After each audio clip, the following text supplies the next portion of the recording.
Hello, welcome back to my YouTube channel. കുറേ ആയി കേട്ടോ നമ്മുടെ മാങ്ങാക്കറി, അങ്കമാലി മാങ്ങാക്കറി വെക്കുന്ന വീഡിയോ എടുത്ത് ഇങ്ങനെ വെച്ചിട്ട്. അപ്പോൾ എനിക്കിപ്പോൾ ഒട്ടും സമയമില്ലാത്തത് കൊണ്ടാണ് ഞാൻ വീഡിയോസും കാര്യങ്ങളൊന്നും ചെയ്യാത്തത്.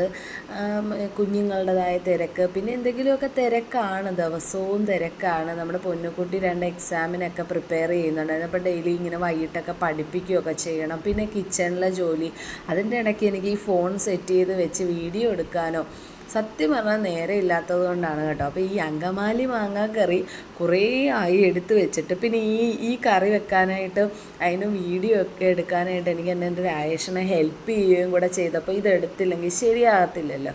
അപ്പോൾ ആദ്യം തന്നെ പച്ച മാങ്ങയാണ് കേട്ടോ, അത്യാവശ്യം പുളിയുള്ള പച്ച മാങ്ങയിൽ ഉപ്പും മഞ്ഞൾപ്പൊടി ഇട്ടിട്ട് ഇതുപോലെ പെരട്ടി മാറ്റി വെച്ച് കേട്ടോ. അപ്പോൾ ഇങ്ങനെ സ്റ്റെപ്പ് ബൈ സ്റ്റെപ്പായിട്ട് ഇങ്ങനെ കാണിച്ചു തരാം കേട്ടോ. ഞാൻ ഉപ്പും മഞ്ഞൾപ്പൊടി ഇടുന്ന വീഡിയോ എടുത്തു വെച്ചത് കാണുന്നില്ല സത്യം പറഞ്ഞാൽ. പിന്നെ ഈ സബോള അരിഞ്ഞ് വെച്ചിട്ടുണ്ട് നീളത്തിൽ, കുറച്ച് പച്ചമുളകുണ്ട്, ഇഞ്ചി ഇതുപോലെ നീളത്തിൽ അരിഞ്ഞെടുത്തിട്ടുണ്ട്, പിന്നെ കറിവേപ്പില എടുത്ത് വെച്ചിട്ടുണ്ട് കേട്ടോ. പിന്നെ ദേ ഇവിടെ 1-ാം പാലും എടുത്ത് വെച്ചിട്ടുണ്ട്, പിന്നെ 2-ാം പാൽ, 2 പാലും വേണം കേട്ടോ. ഇവിടെ ദേ 2-ാം പാൽ രായേഷൻ എടുക്കുകയാണ്. ആദ്യം 1-ാം പാൽ എടുത്ത് നമ്മൾ മാറ്റി വെച്ചിട്ട് പിന്നെ 2-ാം പാൽ എടുക്കുകയാണ് കേട്ടോ. എനിക്ക് ഈ തേങ്ങാപ്പാൽ എടുത്ത് കറി വെക്കുന്നതൊക്കെ അത്ര ഇഷ്ടമുള്ള കാര്യമല്ല കേട്ടോ. പൊതുവേ ഒരു മടിച്ചിയാണ് ഞാൻ. അപ്പോൾ ഈ തേങ്ങാപ്പാൽ എടുത്തുള്ള കറികളെന്നൊക്കെ പറയുമ്പം നല്ല മെനക്കേടാണല്ലോ, അതുകൊണ്ട്. അപ്പോൾ ദേ നമുക്ക് ചട്ടി എടുത്ത് വെച്ച് കേട്ടോ. ആദ്യം തന്നെ ചട്ടി എടുത്ത് വെച്ചിട്ട് ചട്ടിയിലോട്ട് നമുക്ക് സബോള ഇട്ട് കൊടുക്കാം. ചൂടാക്കിയിട്ടും കാര്യങ്ങളൊന്നുമില്ല. ചട്ടിയിലോട്ട് ആദ്യം നമ്മൾ സബോളയാണ്, നീളത്തിലരിഞ്ഞ സബോളയാണ് കേട്ടോ അത്. പിന്നെ ഇഞ്ചി, നന്നായിട്ട് നീളത്തിലരിഞ്ഞ ഇഞ്ചിയാണ്.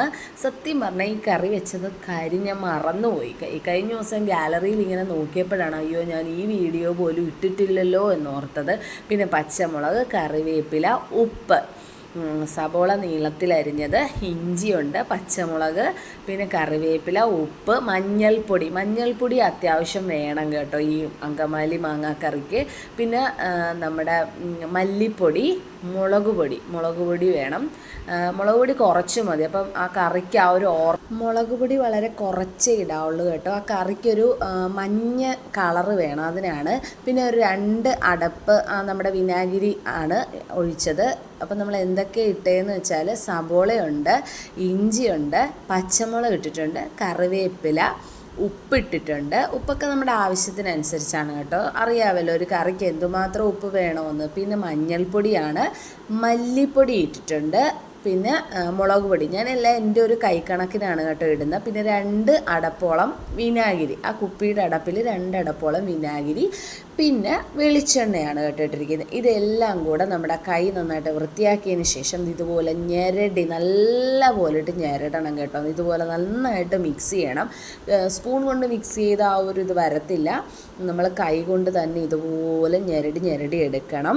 അപ്പോൾ ഈ അങ്കമാലിക്കാരുടെ അവിടുത്തെ ഉള്ള ആളുകൾക്കൊക്കെ എന്ത് ഫങ്ഷൻ വന്നാലും അങ്കമാലി മാങ്ങാക്കറി എന്നും പറഞ്ഞ് ഇതൊരു സ്പെഷ്യലാണ് കേട്ടോ. കുറേ നാൾ നമ്മുടെ രായേഷണൻ അങ്കമാലിയിലായിരുന്നു. അവർ അവിടെ ആയിരുന്നു പഠിത്തവും പോളിടെക്നിക്കൊക്കെ പഠിച്ചത് അവിടെയാണ്.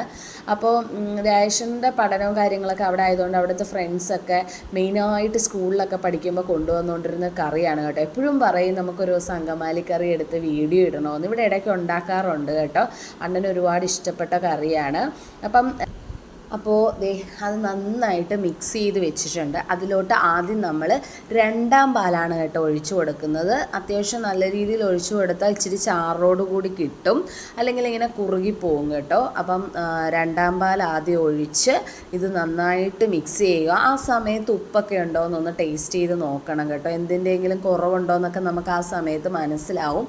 മഞ്ഞൾപ്പൊടി അത്യാവശ്യം നല്ല രീതിയിൽ വേണം. പിന്നെ മല്ലിപ്പൊടി ഇടണം കേട്ടോ. മുളക് പൊടി വളരെ കുറച്ചിട്ടേച്ചാൽ മതി. ആ മുളക് പൊടി ഒരുപാട് ഇട്ടാൽ ഒരു റെഡ് കളറായി പോവും കറിക്ക്, മനസ്സിലായോ?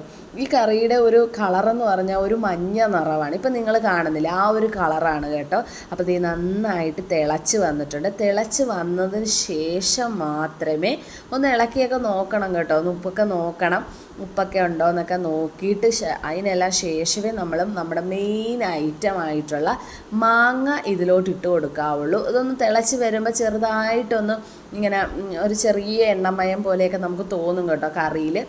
അതിന് ശേഷം ഉപ്പൊക്കെ ഉണ്ടോ എന്ന് നോക്കിയതിന് ശേഷം മാത്രം ഉപ്പും മഞ്ഞൾപ്പൊടിയും പുരട്ടി വെച്ചിരിക്കുന്നു നല്ല പച്ച മാങ്ങ ഇതിലോട്ട് ഇട്ട് കൊടുക്കാവുള്ളൂ. പച്ച മാങ്ങ വേണം കേട്ടോ. വാടിയ മാങ്ങയൊക്കെ ആണെങ്കിൽ ആ കറിക്ക് ഒരു ടേസ്റ്റും കാണത്തില്ല. പച്ച മാങ്ങ തന്നെ ഇടണം കേട്ടോ.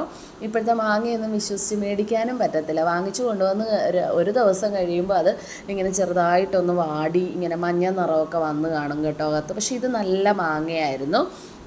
അങ്ങനെ നമ്മുടെ മാങ്ങാക്കറിയിൽ മാങ്ങ ഇട്ടു, മെയിൻ ഐറ്റമായ മാങ്ങ ഇട്ടു. ഇനി ഇതൊന്ന് നന്നായിട്ടൊന്ന് മാങ്ങ വേകണമല്ലോ, അത്രയും നേരം നമുക്കൊന്ന് വെയിറ്റ് ചെയ്യാം. അത്രയും ഒന്ന് തിളക്കട്ടെ, നന്നായിട്ടൊന്ന് വേകട്ടെ. മാങ്ങ നന്നായിട്ട് വേകുന്നവരെ വെയിറ്റ് ചെയ്യുക. മാങ്ങ വെന്തതിന് ശേഷം മാത്രം അവസാനം ഒന്നാം പാൽ ഒഴിച്ചു കൊടുക്കുക. ഏത് കറിക്കാണെങ്കിലും ഒന്നാം പാൽ ഒഴിച്ചു കഴിഞ്ഞാൽ പിന്നെ തിളപ്പിക്കാനൊന്നും നിൽക്കരുത്. അപ്പം തന്നെ ഗ്യാസ് ഓഫ് ചെയ്തേക്കണം. ഇനി നമ്മൾ ചട്ടി രണ്ട് സൈഡിലും ഇങ്ങനെ പിടിച്ചു കൊടുത്തിട്ട് ഇളക്കാവുള്ളൂ. കുത്തി ഇളക്കുകയും ചെയ്യരുതെന്ന് പണ്ട് അമ്മമാരൊക്കെ ഇതുപോലെ പിടിച്ച് ഇങ്ങനെ ഇളക്കി കൊടുക്കണം കേട്ടോ. ഇതുപോലെ ഇളക്കി കൊടുത്താൽ മതി. സ്പൂണിട്ട് കുത്തി ഇളക്കുകയൊന്നും വേണ്ട. അങ്ങനെ നമ്മുടെ മാങ്ങാക്കറി റെഡി ആയിട്ടുണ്ട്. ഇനി കുറച്ച് പരിപാടികൾ കൂടി ഉണ്ട് കേട്ടോ. ഒന്ന് താളിക്കണം. അതിന് വേണ്ടി കൊച്ചുള്ളി എടുത്തിട്ടുണ്ട്, കറിവേപ്പില എടുത്തിട്ടുണ്ട്. എനിക്ക് ദിവസവും വീഡിയോ ഒക്കെ ഇടണമെന്ന് വലിയ ആഗ്രഹമുണ്ട് കേട്ടോ ഗൈസ്. പക്ഷേ എനിക്ക് സമയം കിട്ടുന്നില്ല. രാവിലെയൊക്കെ എഴുന്നേറ്റ് കഴിഞ്ഞാൽ കണ്ണൻകുട്ടനെ സ്കൂളിൽ വിടേണ്ട തിരക്കെന്ന് പറഞ്ഞാൽ നല്ല തിരക്കാണ്. ഇപ്പം 2 കുട്ടികളുള്ള അമ്മമാർക്ക് അറിയാൻ പറ്റും. ഒരാളൊക്കെ ആണെങ്കിൽ നമുക്ക് എങ്ങനെയെങ്കിലുമൊക്കെ അഡ്ജസ്റ്റ് ചെയ്തൊക്കെ കാര്യങ്ങൾ ചെയ്യാൻ പറ്റും. 2 കുട്ടികളുള്ളപ്പോൾ നമുക്ക് നടക്കത്തില്ല. അതിൻ്റെ ഇടയ്ക്ക് പൊന്നുകുട്ടിക്ക് പഠിക്കാനും ഒക്കെ ഉണ്ടെങ്കിൽ എനിക്ക് അതും ഇതും എല്ലാം കൂടെ എനിക്ക് പിന്നെ കുറച്ച് ഹെൽത്ത് ഇഷ്യൂസും കാര്യങ്ങളൊക്കെ ഉള്ളതുകൊണ്ട് എനിക്ക് എല്ലാം കൂടെ ഒന്നും നടക്കുന്നില്ല. എങ്ങനെയെങ്കിലും ഒരു ഡേ ഇൻ മൈ ലൈഫൊക്കെ തട്ടിക്കൂട്ടി ഇടണമെന്നൊക്കെ ആഗ്രഹിക്കുന്നു. നമ്മുടെ കണിച്ചുളങ്ങര അമ്പലത്തിൽ കൊടി കയറിയിട്ടുണ്ട് കേട്ടോ. അപ്പോൾ അതിൻ്റെ ഭാഗങ്ങളൊക്കെ ആയിട്ട് കുറച്ച് വീഡിയോസൊക്കെ ഞാൻ ഇടാൻ നോക്കാവേ. എനിക്ക് ഇതുപോലുള്ള ഉത്സവങ്ങളും കാര്യങ്ങളും എൻ്റെ സബ്സ്ക്രൈബേഴ്സിനെയും ഫ്രണ്ട്സിനെയൊക്കെ കാണിക്കാൻ എനിക്ക് ഒരുപാട് ആഗ്രഹമാണ്. അപ്പോൾ അത് ഞാൻ ഇടുന്നതായിരിക്കും. അങ്ങനെ വെളിച്ചെണ്ണ ഒഴിച്ചു. തോനെ ഉള്ളി വേണം കേട്ടോ. ഉള്ളി അരിഞ്ഞതും കറിവേപ്പിലയും കൂടെ നന്നായിട്ട് മൊരിച്ചെടുക്കണം കേട്ടോ. നന്നായിട്ട് മൊരിച്ചതിന് ശേഷം ഇതുപോലെ അങ്ങ് ഒഴിക്കണം. നല്ല മണമായിരുന്നു കേട്ടോ. നല്ല ടേസ്റ്റുമായിരുന്നു, നല്ല മണമായിരുന്നു. ഈ കറിയൊക്കെ ആരുണ്ടാക്കിയാലും സൂപ്പറാണെന്നേ. ഇതുപോലെ അങ്ങ് ഉണ്ടാക്കിയാൽ മതി. സിമ്പിളാണ്, പെട്ടെന്ന് നമുക്ക് തട്ടിക്കൂട്ടി ഉണ്ടാക്കാം. മാങ്ങ ഉണ്ടാകണമെന്ന് മാത്രം, നല്ല മാങ്ങ, പുളിയുള്ള നല്ല മാങ്ങ ഉണ്ടാകണമെന്ന് മാത്രം. സൂപ്പർ കറിയാണ്. ഇതിനെ മെയിനായിട്ട് പറയുന്നത് അങ്കമാലി മാങ്ങാക്കറി എന്നാണ് കേട്ടോ. അത്ര സൂപ്പർ ടേസ്റ്റുള്ളൊരു ഫുഡാണ്. നമുക്ക് മീനൊന്നും കിട്ടാത്ത ദിവസം ഇതുപോലൊരു കറിയൊക്കെ വെച്ച് കഴിഞ്ഞാൽ നമുക്ക് ചോറിന് കുശാലായിട്ട് കഴിക്കാം. ഇത് ഇച്ചിരി കുറുകിയാണ് കേട്ടോ ഞാൻ വെച്ചിരിക്കുന്നത്. ഒരുപാട് ചാറിലൊന്നുമല്ല ഞാൻ വെച്ചിരിക്കുന്നത്, കുറച്ച് കുറുക്കിയാണ് ഞാൻ വെച്ചിരിക്കുന്നത് കേട്ടോ. അതാണ് ഇവിടെ എല്ലാവർക്കും ഇഷ്ടം. കുറച്ചുകൂടി തേങ്ങാപ്പാലൊക്കെ 2ാം പാൽ കുറച്ചുകൂടെ ഒക്കെ ഒഴിച്ചാൽ സൂപ്പറായിരിക്കും. അപ്പോൾ എല്ലാവരും ട്രൈ ചെയ്യണം.